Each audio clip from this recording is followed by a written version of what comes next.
Austin was supposed to be the stage for Mercedes' redemption. With a massive update package and two determined drivers, the German team arrived at the United States Grand Prix with confidence.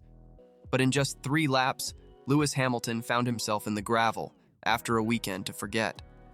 The 7-time champion had warned the team about issues with the car and even requested to start from the pit lane, a request that was denied and might have been a costly decision. Today, we'll dive into why Mercedes ignored Hamilton, what really went wrong with the car updates, and how George Russell managed to be the only bright spot of the weekend, even starting from the pits. Additionally, we'll find out what to expect from the team this weekend in Mexico, where the altitude of over 2,200 meters brings unique challenges for the cars. If you want to understand all the details of this story and find out Mercedes' chances this coming Sunday, give your like and subscribe to the channel. Now let's get to it. The weekend in Austin started with high expectations for Mercedes. The team brought its biggest update package of the season, including significant changes to the floor, front wing, and side pod intakes. In the first sessions, the signs were promising. George Russell even fought for the sprint pole position, missing out by just 0.02 seconds to Verstappen. But the problems began during the sprint race when Hamilton reported a strange clicking sound coming from the front suspension.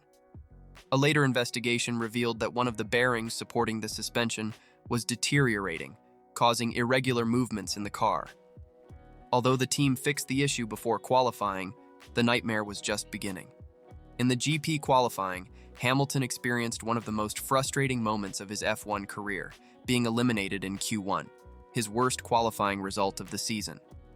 The 7-time champion finished in 19th place, ahead of only Zhou Guanyu. Russell, on the other hand, crashed hard at turn 19 during Q3, forcing a complete rebuild of his car for the race. It was at this moment that Hamilton made a crucial request to the team, to start from the pit lane to make changes to the car. The driver was convinced that something was not right with the W15 setup, but surprisingly, Mercedes decided to keep the car as it was. James Allison, Mercedes' technical director, later explained the reasons. "We didn't really have any reason to believe that there was something wrong with Lewis's setup. He had his best bodywork specification, and the grid position, although bad, was still better than starting from the pit lane. Additionally, the budget cap played a role in the decision." Allison revealed that fitting a new engine, as some had suggested, would have significantly impacted the team's budget. The novelty of a new power unit would marginally improve his lap times, but the cost impact on the budget cap would not have been worth it, he explained. The decision proved disastrous. On just the 3rd lap of the race, Hamilton lost control of the car at the very same turn 19 where Russell had crashed during qualifying. What initially seemed like a coincidence soon revealed a fundamental flaw in the W15 setup. After the race, Mercedes finally discovered the root of the problem. James Allison admitted that the team had been too aggressive with the car's ride height and stiffness. These machines like to run low, and you generally gain lap time the closer you get to the ground. But if you push the limit, the car starts to behave poorly, he explained. The problem was exacerbated by the sprint weekend format, which left the team with only one practice session to adjust the setup. Because it's a sprint weekend, you have less time to adjust that than you would normally, Allison added. My guess is that we were just pushing our luck a bit too much in terms of how close to the ground we ran and how stiff we set up the car. The situation was so serious that Toto Wolff, the team boss, had to publicly defend his driver. It was 100% not Lewis's fault, he stated categorically. He wasn't even pushing at that stage. We definitely have a problem. I don't know if yesterday was the same, but Lewis Hamilton doesn't lose the car like that. Amidst the chaos of the weekend, one positive emerged for Mercedes: George Russell's impressive recovery.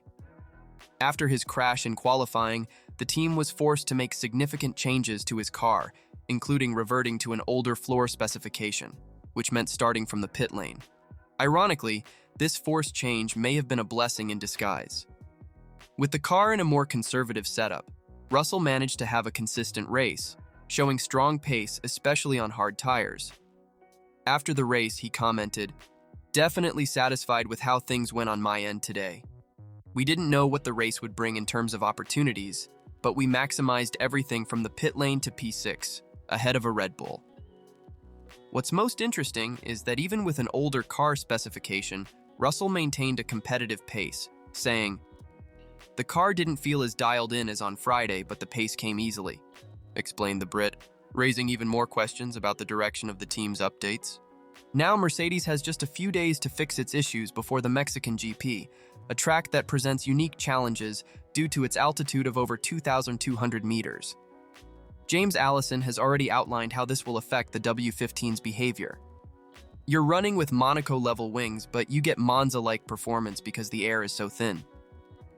Toto Wolff made it clear that the team does not intend to abandon the updates brought to Austin.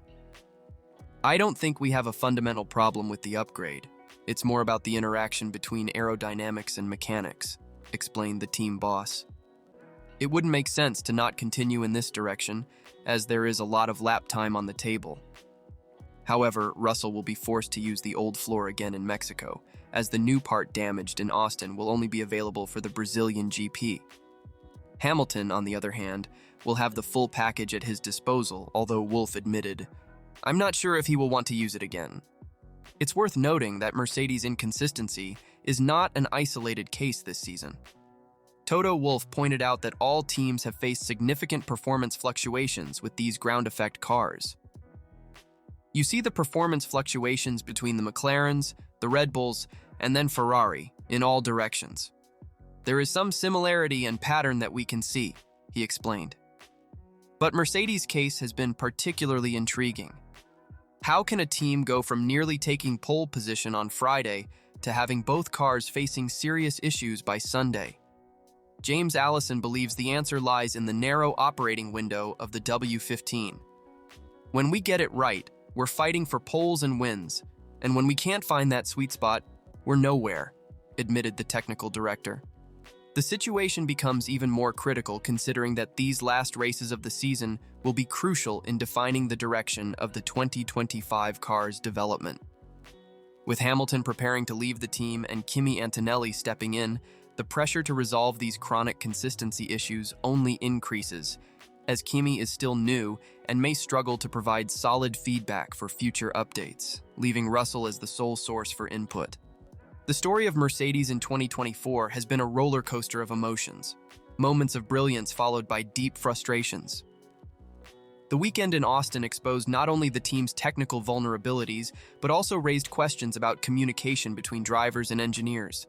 As Mexico approaches, the big question is, will Mercedes find the optimal operating window for the W15 on such a challenging track, or will we see the team struggling to understand their own car again? What we can say for sure is that, at a time when McLaren has emerged as Red Bull's main rival, Mercedes urgently needs to solve its consistency issues. And you, what do you think will happen in Mexico? Leave your opinion in the comments, and don't forget to like the video and subscribe to the channel to not miss any analysis of the Formula One world. See you in the next video.